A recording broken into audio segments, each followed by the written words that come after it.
So hello guys, welcome back my another video. Shubhangni is here. तो हम यहाँ पे बात करेंगे एक इम्पोर्टेंट टॉपिक को लेकर, जिस पे हम मोस्टली पहले बात कर चुके हैं आई थिंक, लेकिन अब हम दोबारा इस पर इस तरीके से बात करने जा रहे हैं कि इस टॉपिक पे हमने कभी इतने डीपली बात की नहीं है, इस तरीके से किसी ने भी डिस्कशन नहीं किया है।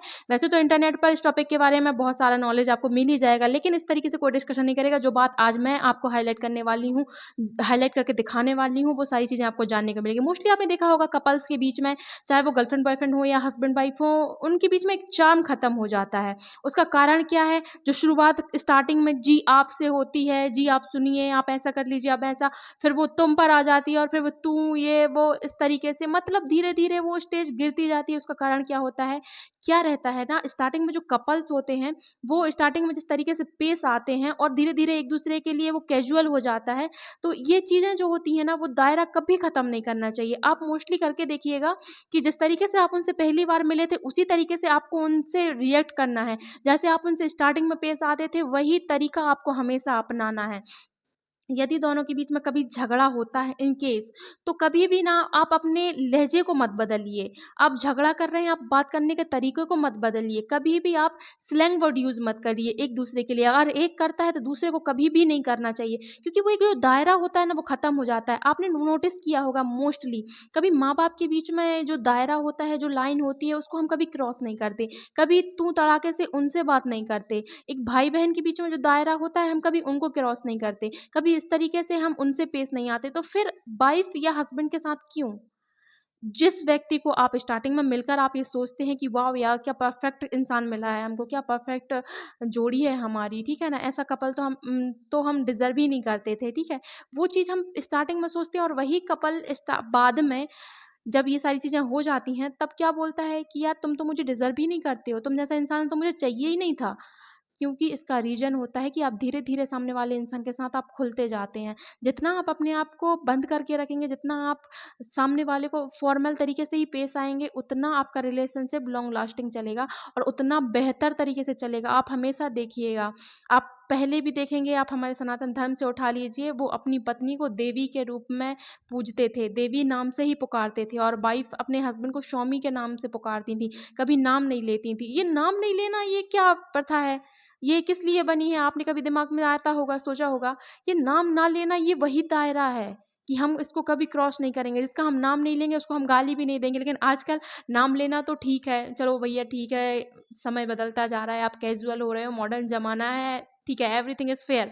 बट उसी नाम लेने के साथ-साथ हम धीरे-धीरे गाली-गलौच भी करने लगे, सामने वाला हमको देगा, हम सामने वाले को डबल देंगे, सब कुछ चल रहा है।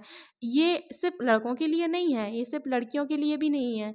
ये दोनों को हमेशा ध्यान रखना है कि कभी वो जो दायरा है, उसको क्रॉस ना करें। अगर सामने वाले से बड़े से बड़ी भी गलती हुई है, तो आप स्लैंग वर्ड यूज़ ना करें। बस आपको यही बोलना है कि मुझे आपसे ये उम्मीद नहीं थी, आपको ये नहीं करना चाहिए था। मतलब गहरे से गहरी बात भी आप अच्छे वर्डों में बोल सकते हैं।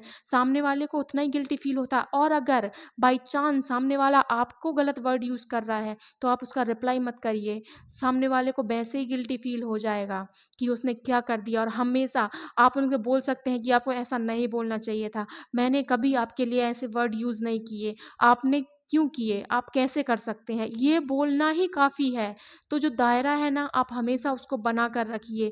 लॉन्ग लास्टिंग रिलेशनशिप को चलने के लिए, और वैसा ही चलने के लिए, वही चार्म बना रहने के लिए, ये चीज़ें बहुत इम्पोर्टेंट हैं।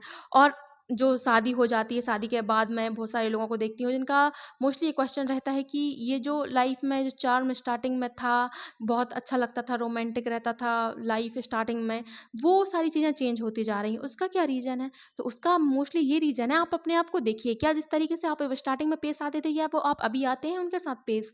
जैसे आप स्टार्टिंग में उनको इम्पोर्टेंस देते थे, क्या आप अभी देते हैं? जिस तरीके से आप, ये बुरा लगेगा आपको, बच्चों जैसी हरकतें ज़रूर लगेंगी कि यार ये आप क्या कर रहे हो, लेकिन आप हमेशा वैसे ही पेश आइए जैसे आप स्टार्टिंग में आते थे। जिस तरीके से आप उनको स्टार्टिंग में सरप्राइज़ ला के देते थे, आप गिफ्ट्स ला के देते थे, आप खुद बदल गए हैं और सामने वाले से एक्सपेक्ट करते हैं कि सामने वाला बदल गया है। नहीं, ये इस रिश्ते में दोनों लोग चेंज होते जा रहे हैं। तो जब आपका रिश्ता, आप बहुत कैजुअल, ऑब्वियसली आप साथ में रहेंगे तो आप बहुत सारी चीज़ें कैजुअल हो ही जाती हैं, डेफ़िनेटली। लेकिन जब वो चीज़ें कैजुअल होती जाएँ, तब भी आप बीच-बीच में हफ्ते में 1 बार, 2 बार, महीने में 2-3 बार आप उनको गिफ्ट ला के दें, वैसा ही सेम ट्रीट करें जैसा आप स्टार्टिंग में करते थे। अगर आप कंटिन्यूअसली वैसा ट्रीट नहीं कर सकते तो आप महीने में 1 बार 2 बार, ताकि आपके रिश्ते में वो बॉन्डिंग बनी रहे, वो अटैचमेंट बना रहे। आपको कभी ये फ़ील नहीं होना चाहिए कि ये रिश्ता पुराना होता जा रहा है या फिर वो सारी चीज़ें ख़त्म होती जा रही हैं, एन्जॉयमेंट ख़त्म होती जा रही है।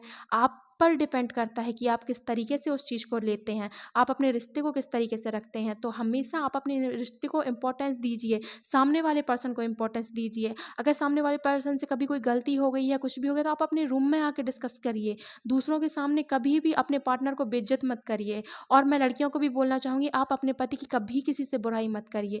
जो भी प्रॉब्लम है आप अपने रूम में आके डिस्कस करिए, क्योंकि एक आप ही हैं जो अपने पति को हमेशा किंग बना के रख सकती हैं।